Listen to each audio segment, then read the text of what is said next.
Hey, I'm Joe McNamee. The series that I've done, Sick of Seeing People Getting Ripped Off, has gotten such a great response back, both publicly and privately, that I decided to do 2 more videos to add to this series. So this will be bonus video number 1 and then bonus video number 2, and there'll be several subjects in each one of those videos. But anyway, I've been so frustrated with things that I've seen happen to others. I've had some things happen to me also. You've probably seen me vent a little bit about it. I don't mean to sound like I'm whining or anything, but some of the things just really bother me, not because it happened to me, but because these kind of things will happen to other people, and that's what bothers me. So the first one that I want to talk about is, in these events, it doesn't matter if you're learning how to grow your dental practice, you want to start a farm equipment sales process, you want to teach people how to fly fish, it doesn't matter, and you want to increase your ability to bring in more customers, to attract more customers. You have to be careful of these seminars that are free to get in but not free to get out. Now, don't get me wrong, when you come to some of my stuff, I'm charging you. Sometimes there's free things, like this is a free series. Sometimes there's things that I charge for. And then I have other products and services also. Some of them you can get and some of them you can't because you're not ready for it. But be careful when you go to these events where it's free to get in, and by the time you leave, you've spent $30,000. Now, I know some of you are sitting there going, there's no way, I'm going to just leave my credit card at home. Yes way. There's many different ways. They're very, very savvy on how to sell to you. Now, that doesn't mean that it's a bad thing if it's something that you need and you will use and makes sense to you and passes that does this make sense thing. So the first thing I want you to realize is that when you're going to these kind of events, look for the experience level of who it is you're going to work with or is going to work with you.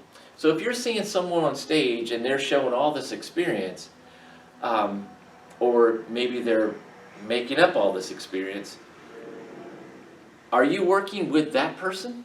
Or are you working with someone under them or under them who has no experience whatsoever in the area that you want help with? So pay attention to the experience level. Now, I don't tell people that you can only deal with people that have, in real estate, that have the experience. I'm working on my 4,225th deal now. That should be finished sometime this week. As the shooting of this video, I'm at 4225. I'm not telling you need to have that level of experience before you trust a person, but they need to have hundreds of examples that they physically did, and then they can prove it to you, show it to you, maybe have a conversation with you. If you're going to write a big check, it might be worth you checking into it, especially if you're dealing with someone that you really can't see their operation. So if you can see their operation, like I talked about earlier in the video series, then you can see that they really do this or they don't. But you need to see a lot of examples of these people having the experience that you need. I've said this before. I've seen people teach others, and I've known the experience level of the person that's the student, and I've known the experience level of the mentor, and the mentor's experience level is 1/10 of the student, but the student doesn't realize it until after they've paid and they've spent 6 months and realize that this person is empty, completely empty from what they need. And I've watched that happen. I've watched it happen a lot. All right, so let's go into another thing that, let's go back to like farm. Okay, we'll use, if I want to start a business selling tractors, all right, I'm just come out of the blue with this, all right, I want to sell tractors. So if I'm going into a world where I'm going to be shown how to get tractors on hand and then sell them, I just learned how to sink myself deep into the hole in my business. So either I'm deep in the hole coming out of my pocket, or I'm deep in the hole because I borrowed a bunch of money to buy a bunch of tractors, and now I got to try to sell them. So in my world, it's real estate. So I teach people how to build a strong buyer's list first before they go out looking for properties. My competition will teach them to go out and find the properties first and then use the properties to try to build a buyer's list, but you've made commitments to these properties and you may not be able to get them sold. You don't know who would want to buy them or how much they want to buy them for. So now you have made yourself a complete fool in your local area. You're not the local hero, you're the local fool. And so let's go back to the tractor thing.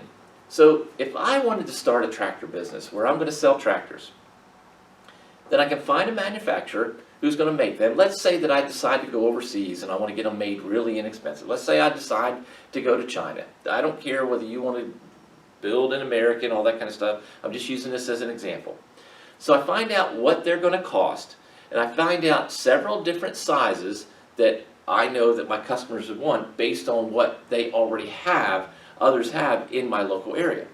So I know that tractors, people want them from just a little yard tractor to do a quarter of an acre of ground, all the way up to doing hundreds of acres or even thousands of acres.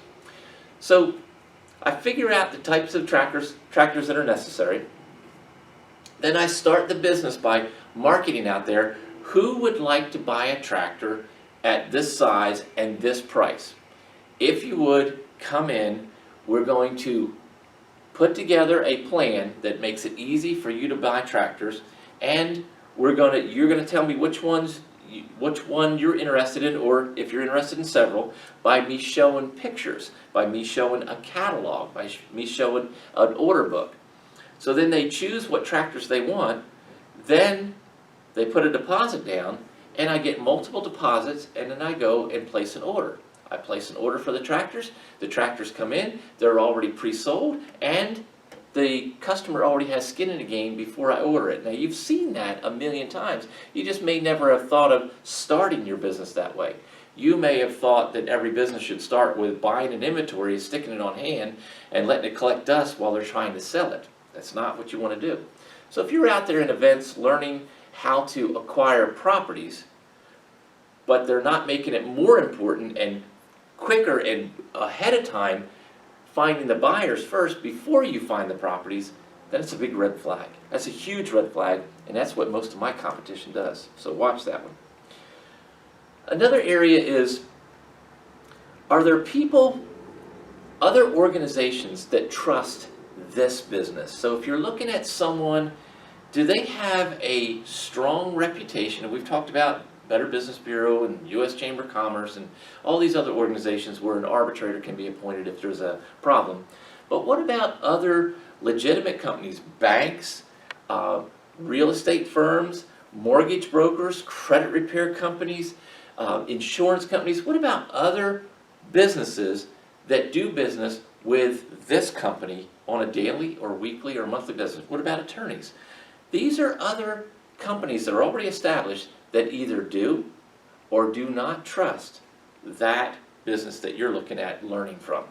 So finding out who if they're trusted by others, and then looking at the reputation of those kind of companies. Now, if they're pretty seedy looking kind of companies out there and they're doing business together, well, there's a red flag right there for you. But if it's good, strong, legitimate company that trusts them, then it's a green flag. It lets you know that, hey, if that company trusts them and they're willing to do business with them on a regular basis, then I should be okay also.